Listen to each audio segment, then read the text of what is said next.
Hello everyone, welcome to another video of Comprehensive Biology Learning. In today's video, we are going to discuss about Gregor Mendel's experiments of genetics. If you are watching the video for first time, you must see the previous video ताकि आपको समझ में आ जाए कि हम आज के video में किस बारे में बात करने वाले हैं. So let's start. We are talking about Mendel's experiment. Gregor Mendel was the person who helped us in understanding how characteristics get transmitted from one generation to another. For knowing the rules, he conducted experiments on Pisum sativum plants, that is on garden pea plants.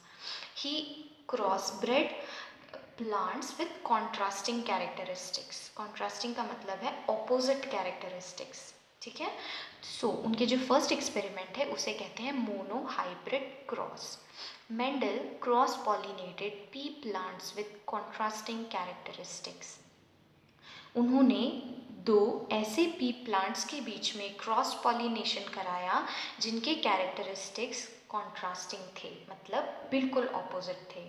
इस cross को हम लोग monohybrid cross इसलिए कह रहे हैं क्योंकि यहाँ पे हम सिर्फ एक कैरेक्टरिस्टिक पे फोकस कर रहे हैं जो है हाइट. ठीक है. सो उन्होंने एक टॉल पी प्लांट लिया, एक शॉर्ट पी प्लांट लिया, दोनों के बीच में क्रॉस पॉलिनेशन कराया. Then he waited for the results. जो सीड्स प्रोड्यूस हुए उन सीड्स को उन्होंने ग्रो किया and then he measured the length of all the offsprings. What did he find? He observed that the progeny had the tall feature and not a mixture of characteristics. अभी तक तो हम यही पढ़ते आ रहे हैं कि सेक्सुअली रिप्रोड्यूसिंग ऑर्गेनिजम्स में मदर एंड फादर दोनों के कैरेक्टरिस्टिक्स का मिक्सचर होता है. सो यहाँ पे आइडियली क्या होना चाहिए था? एक प्लांट टॉल है, एक प्लांट शॉर्ट है, तो मतलब जो ऑफस्प्रिंग्स है वो मीडियम हाइट के होने चाहिए थे. मगर according to his observation all the offsprings were tall, मतलब वो एक किसी प्लांट के कॉपी बन गए. देन उन्होंने ये जानना चाहा कि ये जो ऑफस्प्रिंग्स हैं क्या वो एग्जैक्टली इस टॉल प्लांट की तरह है या उनके जेनेटिक स्ट्रक्चर में कोई चेंज है. So what did he do? He crossed two plants from same F1 generation. इस जनरेशन को F1 जनरेशन कहते हैं, फर्स्ट जनरेशन. और ही परफॉर्म सेल्फ पॉलिनेशन. उन्होंने इन्हीं में से कोई दो प्लांट्स के बीच में पॉलिनेशन कराया या किसी एक प्लांट के ऊपर सेल्फ पॉलिनेशन कराया. अब दो प्लांट्स लिए, दोनों ही टॉल थे. जब उनके बीच में पॉलिनेशन कराया, he grew the seeds. He found out that the results were surprising. 3 out of the 4 plants were tall and 1 was short. So the observation was the ratio of tall is to short plants was 3:1. It means shortness was present in the F1 plants but was not expressed.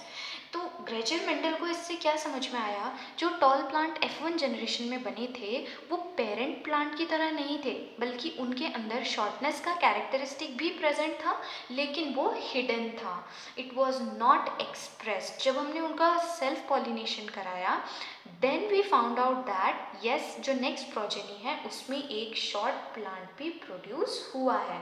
इसका मतलब ये है he understood that some of the characteristics are expressed, जो दिख जाते हैं, कुछ characteristics hidden रह जाते हैं.